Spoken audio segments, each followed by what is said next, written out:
कृष्णं वंदे जगद्गुरु इदं श्री सद्गुरुवे नमः। वाङ्मय नंबर 2, जीवन देवता की साधना आराधना, अध्याय 3, ऑडियो नंबर 20। गुरुदेव ने हमें समझाया कि हम अपने आप को जानें और भव बंधनों से छूटे। अगर शोध करने योग्य एक ही तत्व है तो वह है अपना आपा, जिसे पाने के बाद और कुछ भी शेष नहीं रह जाता है। हमारे भीतर एक प्रकाश का ज्योतिर्पुंज है, एक संसार हमारे भीतर विद्यमान है। आवश्यकता बस इतनी है कि हम उसको जानें, उसको पहचानें और उसको जागृति की ओर ले चलें। हमारे भीतर दीपक जलने पर ही बाहर फैले अंधकार का समाधान होगा। यानी अगर हम अपने भीतर दीपक जलाएंगे, अपने भीतर को प्रकाशवान करेंगे, तो जो बाहर का अंधकार है वो स्वतः ही मिट जाएगा। लेकिन होता क्या है, हम बाहर ही सब ढूंढते हैं, इसलिए सफल नहीं होते। हमें अपनी दृष्टि अपनी ओर ही करनी चाहिए। हमने जाना कि तप साधना से हम कुछ पाते नहीं, जो भी न होने योग्य है उसे खो देते हैं। एक सुंदर सी बात हमने पिछले ऑडियो में समझी कि एक शिष्य ने गुरु से पूछा कि आपने तप साधना से क्या पाया। तो गुरु ने उत्तर दिया, मैंने पाया तो कुछ नहीं, खोया बहुत कुछ। यानी जो भी चीजें हमारे भीतर अनावश्यक है, अवांछनीय है, वो सब कुछ तप और साधना से बाहर निकल गया। अनावश्यक चीजों को हम खोते चले गए। हमें भ्रांति को भी समझा कि जैसे हमारी भ्रांतियां होंगी वैसे ही हमारा जीवन भी बनेगा। आगे अहंकार की सूक्ष्म गति को जाना, समझा और मोहग्रस्त जीवन को भी समझने का प्रयास किया। अब क्रमशः आगे भव बंधनों से मुक्ति और स्वर्ग प्राप्ति। बंधन और मुक्ति कहाँ है, स्वर्ग और नरक कैसा है, यह जानने के लिए किसी स्थान को तलाश करने की दौड़ धूप व पूछताछ करने की आवश्यकता नहीं है। उन्हें अपने भीतर देखा जा सकता है। देखा ही नहीं, अनुभव भी किया जा सकता है। दोनों का वर्णन विवरण एक दूसरे से भिन्न है, तो भी वह इतने सटे हुए हैं कि उनकी दीवार से दीवार मिली है। अंतर इतना ही है कि एक का मुंह पूरब को है तो दूसरे का उससे उल्टी दिशा पश्चिम को। एक सिरा स्वर्ग जैसे आनंद और देवतत्वों की भरमार से जुड़ा है तो दूसरा उसके ठीक विपरीत है। वह नरक की यातना, असह्य यंत्रणा और सिर चकराने वाली दुर्गंध से भरा है। दोनों में से किसी को चुनने के लिए मनुष्य स्वतंत्र है। किसी पर किसी प्रकार का बंधन नहीं है कि कौन किस क्षेत्र में प्रवेश करे। जिसका जिधर मन हो वह उधर जाने वाली सड़क को स्वेच्छापूर्वक अपना सकता है और उस पर चल सकता है। प्रवेश भी प्रतिबंधित नहीं है। जिसमें भी प्रवेश करना हो खुशी खुशी घुसा जा सकता है। प्रवेश पाने और निवास करने पर उन परिस्थितियों का सामना तो करना ही पड़ेगा जो उस क्षेत्र के साथ अवच्छिन्न रूप से जुड़ी हुई हैं। काया और आत्मा ये दोनों ही तत्व मिलकर जीवन बनाते हैं। इनके पारस्परिक सहयोग से ही निर्वाह होता है। दोनों के बीच संतुलन बना रहे, उनमें से प्रत्येक को उचित स्थान, सम्मान और पोषण मिले तो फिर दो पहियों की गाड़ी की तरह जीवन क्रिया सही दिशा में निर्बाध रूप से चलती रहती है। उसमें न व्यक्तिक्रम होता है न व्यवधान पड़ता है। तब पड़ती है जब भ्रमितों की तरह कुछ को कुछ समझने की भूल होती है। वाली पगडंडी पकड़ी जाती है और कुछ ही दूर चलने पर कटीले झाड़े झंकाड़े भी उलझ जाने की परिस्थिति बन जाती है। जीवन दो साझेदारों की सम्मिलित व्यवसाय है। दोनों का समान श्रम और समान पूंजी निवेश होना चाहिए। दोनों का अधिकार भी औचित्य की सीमा में रहना चाहिए और लाभांश का बंटवारा भी न्यायोचित होना चाहिए। यह रीति नीति ठीक प्रकार चलती रहे तो विग्रह का अवसर खड़ा न हो और हम मानवीय गरिमा के उस स्तर पर जमे रहें जिसे देवोपन कहा जाता है। बात तब बिगड़ती है जब एक पक्ष को सब कुछ बना दिया जाता है और दूसरे पक्ष की अवज्ञा की जाती है। यह भूल आमतौर से इस प्रकार होती है कि दर्पण में दिखने वाले प्रत्यक्ष काय कलेवर को ही सब कुछ मान लिया जाता है और श्रेय सुविधाओं का सारा परिकर उसी के सुपुर्द कर दिया जाता है। शरीर की सुख सुविधा, आकांक्षा और प्रकृति को अतिशय महत्व देने का प्रतिफल ये होता है कि आत्मा को जो पोषण मिलना चाहिए वह नहीं मिलता। अतः आत्मिक क्षेत्र में दरिद्रता, विपन्नता भर जाती है। शरीर ही अपनी लिप्सा लालसाओं का उपयोग करता रहता है। उसकी स्वाभाविक प्रकृति पृथ्वी की गुरुत्वाकर्षण शक्ति की तरह अधोगामी है। विलास और वैभव को वह इतनी अधिक मात्रा में चाहने मांगने लगता है जो उसकी वास्तविक आवश्यकता से कहीं अधिक है। उसे जुटाने में आत्मा का पक्ष विस्मृत एवं उपेक्षित हो जाता है। आदर्शों के प्रतिपालन की बात विस्मृत हो जाती है और लोभ मोह अहंकार की पूर्ति के लिए वह किया जाने लगता है। चित्त का प्रत्यक्ष व्यतिक्रम है। शरीर और आत्मा है तो सहयोगी और एक ही घर में रहते हैं। वे चाहे तो सामंजस्य बनाकर भी निर्वाह कर सकते हैं, पर होता इसके विपरीत है। शरीर प्रत्यक्ष है, आत्मा परोक्ष। प्रत्यक्ष में प्रतीत होती है और परोक्ष के बंधन में मोटी बुद्धि सही निर्णय नहीं कर पाती, उसका महत्व स्वीकार नहीं करती और जो कुछ उसके निमित्त किया जाना चाहिए सो भी नहीं करती। ऐसी दशा में शरीर ही सब कुछ बन जाता है और आत्मपक्ष अभावग्रस्त है और हीन स्थिति में समय गुजारने के लिए विवश होता है। शरीर की, इंद्रियों की, वैभव की वासना और तृष्णा जब अनियंत्रित हो जाती है तो अपनी असीम कामनाओं की पूर्ति के लिए वह करने लगती है जो उसे नहीं करना चाहिए। वह मानने और चाहने लगती है जिसकी वस्तुतः उसे कुछ आवश्यकता है ही नहीं। यह स्थिति आत्मा को स्वीकार नहीं। वह अपना हक भी मांगती है और जो अनुचित किया जा रहा है उसका विरोध भी करती है। खींचतान के मूल केंद्र यही है और यहीं से वह अंतर्द्वंद खड़ा हो जाता है, जिसका परिणाम आंतरिक स्वतंत्रता गंवा बैठने और शरीर की गुलामी स्वीकार करने के रूप में सामने आता है। लिप्साओं की पूर्ति की जाती रहती है, साथ ही आत्महनन भी होता रहता है। तराजू का एक पलड़ा कुछ नीचे झुकाया जाए तो दूसरा हल्का पड़ेगा और ऊपर लटकेगा, संतुलन बिगड़ जाएगा। इसी असंतुलन का नाम भ्रष्ट जीवन है। भ्रष्ट चिंतन और दुष्ट आचरण आत्मिक बंधन के चिन्ह हैं। लोभ की हथकड़ी, मोह की बेड़ी और अहंकार की तौक वहन कर मनुष्य पूरी तरह भवबंधनों में आबद्ध हो जाता है। माया को विलास और वैभव चाहिए, वह भी इतनी बड़ी मात्रा में जिसकी कोई सीमा न हो। यह वह प्यास है जो आग पर घी डालने पर भड़कने वाली अग्नि की तरह कितने ही साधन मिलने पर भी तृप्त नहीं होती। जब कामनाओं का वेग सिर पर असाधारण रूप से सवार होता है तो नीति और मर्यादाओं के सारे बांध तोड़ देता है और वह सब करने लगता है जो नहीं करना चाहिए। इसकी परिणति उन परिस्थितियों में होती है जिन्हें नरक कहते हैं। आंतरिक असंतोष, संपर्क क्षेत्र का अविश्वास और गहन अंतराल में जमने वाले कुसंस्कारों से भविष्य की अंधकार भरी परिणति, यही सब मिलकर आदि व्याधियों के रूप में सामने आते हैं। अपयश और अविश्वास का वातावरण बनाते हैं।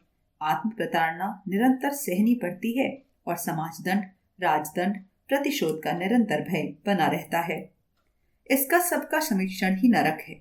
इस प्रताड़ना का एकमात्र कारण है शरीर के प्रति असाधारण आसक्ति, उसे ही अपना स्वरूप मान बैठना, उसी को सुखी बनाने के लिए जघन्य और घृणित कार्य पर उतारू रहना। स्थिति की प्रतिक्रिया ही परिस्थितियों के रूप में सामने आती है और तपते हुए नरक की तरह झुलसाती है। नरक से बचने और स्वर्ग में प्रवेश करने के लिए दृष्टिकोण बदलने के अतिरिक्त और कुछ करने की आवश्यकता नहीं पड़ती। अपना आत्मभाव जगाना पड़ता है और मान्यता को इस गहराई तक पहुंचाना पड़ता है कि अपनी सत्ता आत्मा के रूप में परिलक्षित हो और शरीर मात्र आवरण प्रतीत हो। आवरण की रक्षा करते रहना ही पर्याप्त मालूम न पड़े और यह स्मरण जागृत बना रहे कि वह सोचना और वह करना है जो आत्मगौरव के अनुरूप और अनुकूल है। आत्मबोध का तात्पर्य इतना ही है कि मनुष्य अपने को ईश्वर का वंशधर समझे और चिंतन, चरित्र एवं व्यवहार को इस योग्य बनाए कि उसकी गौरव गरिमा के अनुरूप है। दृष्टिकोण का ऐसा परिवर्तन ही स्वर्ग द्वार में प्रवेश पाना है। उत्कृष्टता के लक्ष्य को अपना लेने पर आदर्शवादी क्रियाकलाप ही बन पड़ते हैं। का अवलंबन लेने पर भटकाव की कहीं गुंजाइश नहीं रहती। प्रलोभनों के आकर्षण उसे अपनी ओर खींच नहीं पाते।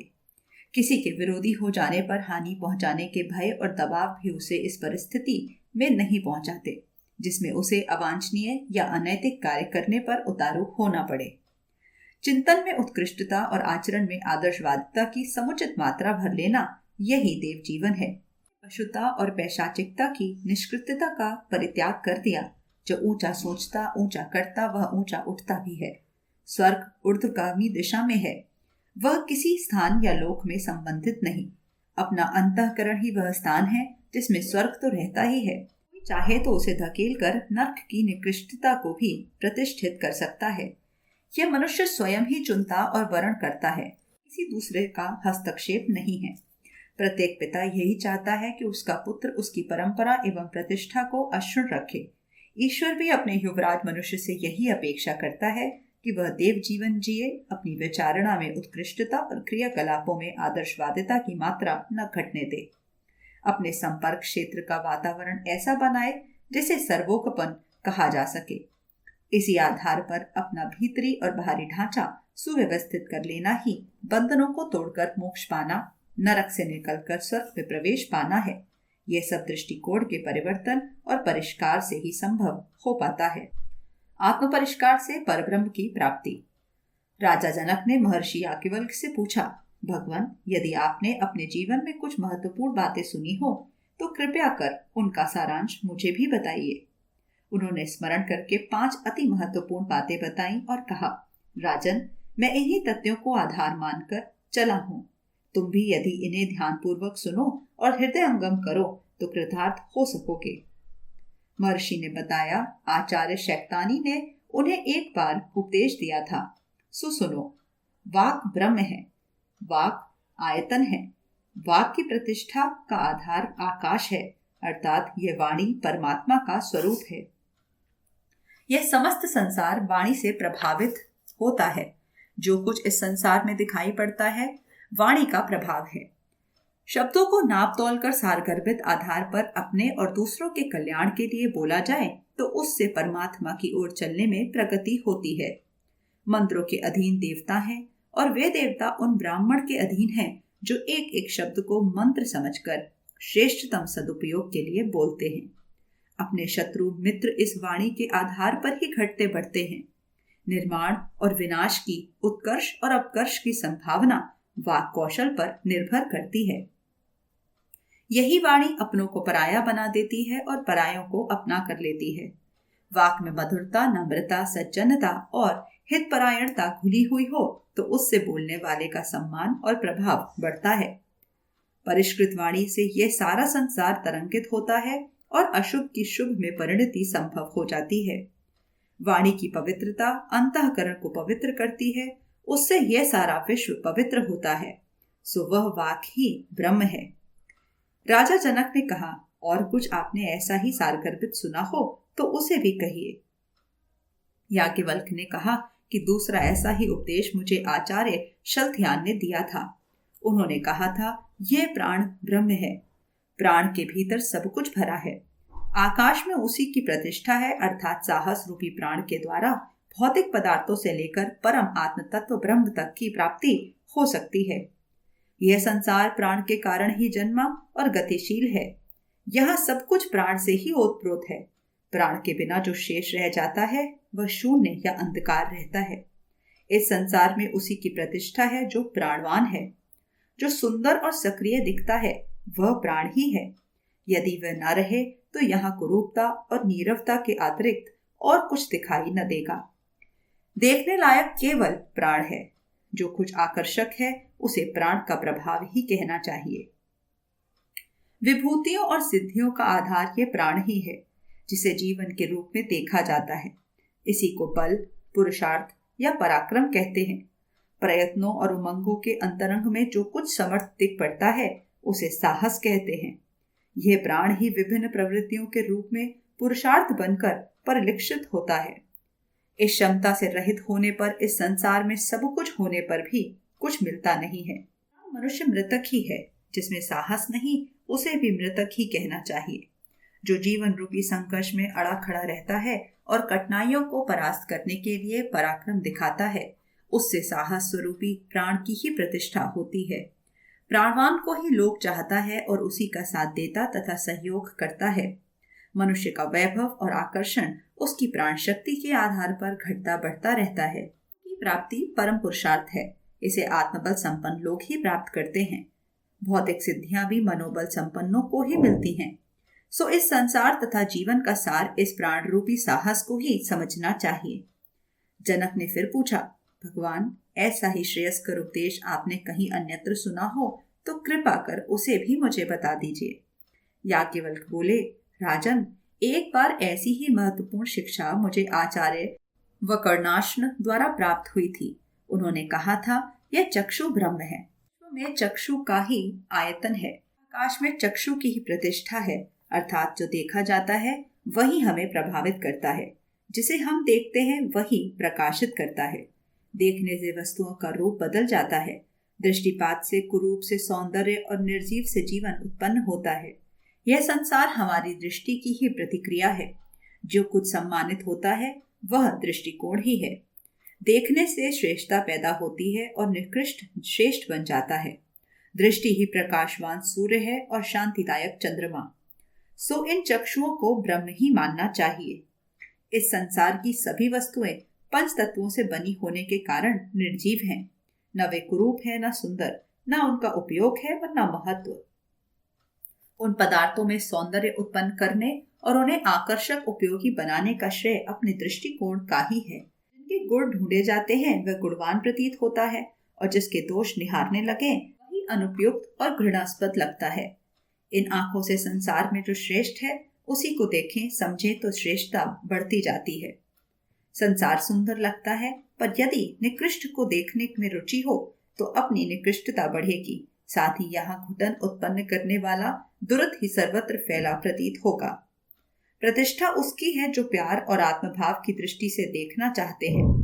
जिन आंखों में करुणा, दया, क्षमा और पवित्रता दमकती रहती है वे किसी को भी प्रभावित कर सकती है। भावपूर्ण दृष्टिपात से सब कुछ सुखद प्रतीत होता है। यदि नेत्र न हो तो सर्वत्र अंधकार ही है, तब समस्त संसार का स्वरूप ही अस्त हो जाएगा। इन नेत्रों को सूर्य चंद्र भी कहते हैं, वे ही ब्रह्म भी हैं। राजा की उत्सुकता बढ़ती गई। उन्होंने अधीर होकर फिर पूछा, ऋषिवर, ऐसा ही मार्मिक प्रवचन आपने किसी और तत्वज्ञानी से सुना हो तो उसे भी मुझ पर प्रकट करने की कृपा करें। महर्षि को एक और प्रसंग स्मरण आया और उन्होंने कहा, जनक, एक बार ऐसा ही उपदेश मुझे आचार्य दिपीन भारद्वाज ने दिया था। उन्होंने कहा था, यह श्रोत्र ही है, ब्रह्म है। कानों का ही इस विश्व में आयतन है, कर्ण की ही प्रतिष्ठा है। यह आकाश श्रोति में आच्छादित हो रहा है, अर्थात जिस स्तर के शब्द हम सुनते हैं वैसे ही भाव उत्पन्न होते हैं, वैसी ही प्रकृति बनती है और वैसे ही कर्म करना आरंभ हो जाता है। इस संसार में सभी प्रकार के भले बुरे शब्दों का प्रभाव बहता रहता है। जिसकी कर्णोत्रिय श्रेय साधक वचनों का चयन करती है, मंगलमय बातों को ही ग्रहण करती है, उसे ब्रह्म की समीपता प्राप्त कराने वाला प्रकाश मिलता है। किसी के कहे अशुभ वचनों को ही याद रखते हैं, पतन की ओर आकर्षित करने वाले शब्दों में रस लेते हैं, रुचि रखते हैं, उनके लिए वे शब्द ही विघातक बन जाते हैं। जो श्रेष्ठ ही सुनता है सो प्रतिष्ठित होता है। ये आकाश सद्वाक्यों का श्रवण करके सन्मार्ग अपनाने वालों की गरिमा से ही भरा पड़ा है। सो श्रेष्ठता उत्पन्न करने वाला सद्वचन सुनने के अभ्यस्त ये कर्ण ही ब्रह्म है। जनक की जिज्ञासा बढ़ती गई। उन्होंने फिर इसी प्रकार पूछा और याज्ञवल्क्य को एक और घटना स्मरण हो आई, जिसकी चर्चा करते हुए उन्होंने कहा, तात, एक बार ऐसा ही ज्ञान मुझे आचार्य सत्यकाम जावाल से मिला था। उन्होंने मुझे बताया था, ये मन ही ब्रह्म है। यह संसार मन का ही आयतन है। यहाँ मन की ही प्रतिष्ठा है, अर्थात मन की मान्यताओं के अनुरूप पदार्थों तथा व्यक्तियों का महत्व घटता बढ़ता है। मन में जो इच्छा होती है उसी के अनुरूप चिंतन तथा पुरुषार्थ चल पड़ता है और उसी दिशा में प्रगति संभव कराने वाले साधन मिलते चले जाते हैं। मन से इच्छा उत्पन्न होती है, इच्छाएं दिशा बनाती हैं और उस दिशा का अवलंबन करके व्यक्ति अपनी रुचिकर स्थिति को प्राप्त कर लेता है। मनोबल की प्रबलता से कठिनाइयां सरल हो जाती हैं और मन में शिथिलता आने से राई जैसी बात पहाड़ जैसी भारी हो जाती है। मन जैसा चाहता है वैसा ही सामने रहता है। जो चाहना की परिधि में नहीं आता वह आंख से ओझल ही बना रहता है। मन जिसे चाहता है वह प्रिय लगता है और जो मन से उतर गया उसकी न सूरत सुहाती और न चर्चा। यहाँ कुछ भी न प्रिय है और न अप्रिय। जिस पर मन छा जाता है वही सुंदर लगता है और वही श्रेष्ठ। वही काम में मन की उत्कृष्टता ही व्यक्ति को ऊंचा उठाती है और उसी के आधार पर सम्मान मिलता है। जो कुछ इस संसार में दिखता और सुहाता है वह अपना मन ही है। मन का विस्तार ही इस आकाश में विस्तृत हो रहा है, इसलिए ये मन ही ब्रह्म है। मन ही अपने शुद्ध स्वरूप में विकसित होकर ब्रह्म बन जाता है। इतनी ज्ञानवर्धक शिक्षा सुनकर राजा जनक की उत्कंठा में और उभार आया और उन्होंने विनीत होकर कहा, भगवान, उपलब्ध समस्त उपदेशों में आपने जो सर्वश्रेष्ठ सुना हो उसे और मुझे बता दीजिए। इतना सुनकर ही मैं तृप्त हो जाऊंगा, आगे आपको अधिक कष्ट न दूंगा। महर्षि याज्ञवल्क्य जनक की जिज्ञासा भरी उत्कंठा से बहुत प्रभावित हुए और उनने प्रसंग को समाप्त करते हुए बताया, राजन, मुझे आचार्य विधिज्ञ शाक्य का उपदेश सर्वश्रेष्ठ लगा। उन्होंने कहा था, हृदय ही ब्रह्म है। इस आकाश में हृदय का आयतन भरा पड़ा है। हृदय को ईश्वर का मंदिर और आत्मा का निवास कहा गया है। धड़कन वाली रक्त की थैली को नहीं, अंतःकरण को अध्यात्म की भाषा में हृदय कहा गया है। हृदय अर्थात वह सूक्ष्म मर्म स्थल जहाँ उच्च आदर्शों की श्रद्धा विराजमान रहती है, जहाँ बैठा हुआ परमेश्वर सद्गुरु के रूप में उचित अनुचित का बोध कराता रहता है और कुमार्ग से बचाने वाले सन्मार्ग पर चलने का संकेत करता रहता है। हृदय अर्थात आस्थाओं का वह केंद्र जहाँ केवल सद्भावनाओं और सत्प्रवृत्तियों के हिमालय से निकलने वाली गंगा यमुना की तरह दो धाराएं अविच्छिन्न रूप से बहती रहती हैं। हृदय अर्थात प्रेरणा का वह स्रोत जहाँ कर्तव्य पर आरूढ़ रहने की दृढ़ता और विश्व मानव के चरणों में समर्पण उमगा रहता है। जिसका हृदय पवित्र है उसे अपवित्रता छू तक नहीं सकती। जिसका हृदय श्रद्धा से परिपूर्ण है, ये इस विश्व उपवन की शोभा नंदनवन से अधिक है। जिसने अपने हृदय को टटोला और उसे रिद्धि सिद्धियों का भरा पूरा रत्न भंडार उसी के भीतर समाया मिल गया। जिसने हृदय को झांका, उसी में आत्म साक्षात्कार का आनंद लिया और प्रभु दर्शन का भी। स्वर्ग और मुक्ति का द्वार मनुष्य का हृदय ही है। जो हृदय की महिमा समझने और उसे समर्थ बनाने में लग गया, उसने जीवन लक्ष्य को प्राप्त कर लिया। जो हृदय का अनुयायी है, समस्त संसार उसी का अनुगमन करता है। ये आकाश हृदय की उपलब्धियों से ही कुंजित प्रतिद्वंदित हो रहा है। संसार में अमर और अमिट प्रतिष्ठा उन्हें मिली जिन्होंने अपने हृदय को विशाल बनाया और उसकी प्रेरणा से अपनी गतिविधियां निर्धारित की। अस्तु हृदय ही ब्रह्म है। ब्राह्मण में हृदय प्रतिष्ठा कवयोम मनीषा वाक्य में ये कहा गया है कि प्रत्येक व्यक्ति के व्यक्तित्व का केंद्र बिंदु हृदय ही है। जीवन का स्वरूप निर्धारित करने का सारा श्रेय हृदय को ही है। वह जिस दिशा में उन्मुक्त होता है, मन बुद्धि चित्त अहंकार से लेकर 10 दिशाओं तक सारे साधनों समेत व्यक्तित्व का प्रवाह उसी दिशा में चल पड़ता है। इस मर्म स्थान में यदि असुरता का प्रवेश हो जाए तो मनुष्य की पिशाच प्रवृत्ति में कमी नहीं रहती, और यदि वहां भगवान की प्रतिष्ठा यथावन बनी रहे तो मनुष्य को देवता बनने में देर नहीं लगती। जिसका हृदय सुप्त स्थिति में पड़ा है, वह बहुत सोचते और बहुत करते हुए भी कोल्हू के बैल की तरह निरर्थक विडंबनाओं में उलझा हुआ जीवन के दिन काटता रहता है। हृदय का महत्व और स्थान सर्वोपरि है। उत्कृष्टता के प्रति श्रद्धा, आदर्शों के प्रति निष्ठा का उद्गम हृदय है। इस हृदय को निर्मल और परिष्कृत बनाने वाला पूर्णता को प्राप्त करता है। वही मनुष्य आत्मा परमात्मा का दर्शन करने और पर ब्रह्म को प्राप्त करने में सफल होता है। आत्मा, महात्मा और परमात्मा का विकास क्रम। महात्मा वह है जिसके सामान्य शरीर में असामान्य आत्मा निवास करती है। काया की वेशभूषा में चित्र विचित्र आवरणों का धारण महात्मा होने का ना तो आधार है और ना लक्षण। सामान्य वेश और सामान्य रहन सहन के बीच भी आत्मा को महात्मा के स्तर तक पहुंचाया जाना संभव है और पहुंचाया जाता भी रहा है। मर्यादाओं में आबद्ध रहकर नागरिक कर्तव्यों का पालन करते रहना, अबद्ध आचरणों से बचना, शील और सौजन्य को निभाना, यह मनुष्यता का आवश्यक उत्तरदायित्व है। जिन्होंने अपने भीतर आत्मा को समझा और उसकी गौरव गरिमा को ध्यान में रखा है, उन्हें संयम, सदाचार, कर्तव्य निष्ठा से जुड़ा हुआ शालीन जीवन जीना ही पड़ेगा। आत्मा की गरिमा इससे अगली मंजिल है। महान का अर्थ है विशाल, व्यापक। जो आत्मा अपने शारीरिक, मानसिक और पारिवारिक कर्तव्यों से आगे बढ़कर विश्व मानव के उत्तरदायित्वों का वहन करने के लिए अग्रसर होती है, मानवीय कर्तव्यों से आगे के देव कर्तव्यों को वहन करने के लिए तत्पर होती है, वह महात्मा है। महात्मा अपने लिए नहीं सोचता, विराट के लिए सोचता है, अपने लिए नहीं करता, विराट के लिए करता है। अपने लिए जीवित नहीं रहता, विराट के लिए रहता है। अपना शरीर हर छिद्र से मलिनता निःसृत करता है, पर इसलिए कौन उसे घृणास्पद या ताज्य ठहराता है कि उसमें गंदगी विद्यमान है। घृणा की आवश्यकता नहीं समझी जाती, वरन शरीर को स्वच्छ करने पर ही ध्यान रहता है। अपनी ही तरह दूसरों की विविधि मलिनताओं के रहते जो है घृणास्पद, पतित और त्याज नहीं ठहराता, वरन अपनी सहज ममता से प्रेरित होकर उसे निर्मल बनाने का श्रम करता है। वह महात्मा है। अपना छोटा बच्चा दिन भर गलती करता रहता है, उसका बहिष्कार नहीं करते, वरन देखभाल, डांट डपट, तोड़ फोड़ के अवसरों की रोकथाम करके जितना संभव होता है उस क्षति का बचाव करते हैं। इस पर भी जो हानि होती रहती है उसे सहन करते हैं। छोटे बालकों और अभिभावकों के बीच यह चिर अतीत से चला आ रहा है। दिग्भ्रांत जन समाज के अनाचरणों के प्रति आक्रोश उत्पन्न किए बिना जो धैर्य और शांतिपूर्वक विग्रह की रोकथाम पर ध्यान देता है, वह उदारमना व्यक्ति को महात्मा कहना चाहिए।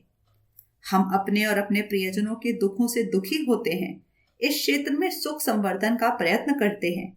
हमें अपना सुख, यश, वैभव तथा उत्कर्ष प्रिय लगता है और जिन्हें हम अपना समझते हैं उन्हें भी इसी सुखद स्थिति में रखने के लिए प्रयत्न करते हैं। ये परिधि जब बड़ी हो जाती है और प्यार दुलार का, ममता, आत्मीयता का क्षेत्र बढ़ता जाता है, ऐसी अनुभूति हर किसी के साथ जुड़ जाती है। दूसरों का कष्ट अपना कष्ट लगता है। अपने को सुखी बनाने के लिए जिस प्रकार अपना स्वभाव और चिंतन सक्रिय रहता है, वैसी ही सक्रियता जन साधारण के लिए विकसित हो चले तो समझना चाहिए कि आत्मा ने आत्मा का रूप धारण कर लिया। परायों में जब अपनापन प्रतिभासित होने लगे तो समझना चाहिए कि दिव्य नेत्र खुल गए। जिसकी अहंता ग्रीष्म की हिम बनकर पिघल जाए, जो पवन जैसा सक्रिय और आकाश जैसा शांत दिखाई पड़े, तो समझना चाहिए ये महात्मा का ही विग्रह है। जब तक स्व पर का उहापोह चलता रहता है, तब तक आत्मा और महात्मा का प्रेम प्रसंग, आदान प्रदान, परिहास, मनुहार चल रहा समझा जाना चाहिए। जब द्वैत की समाप्ति हो जाए और केवल एक ही शेष रहे, स्व पर अंदर सोचने की गुंजाइश ही न रहे, तब समझना चाहिए कि किसी काय कलेवर में परमात्मा का अवतार हो गया। चैनल को सब्सक्राइब करें, वीडियो को लाइक करें, नोटिफिकेशन ऑन करें, गुरुवारी जन जन तक पहुंचाएं। जय महाकाल। हृदय से आभार।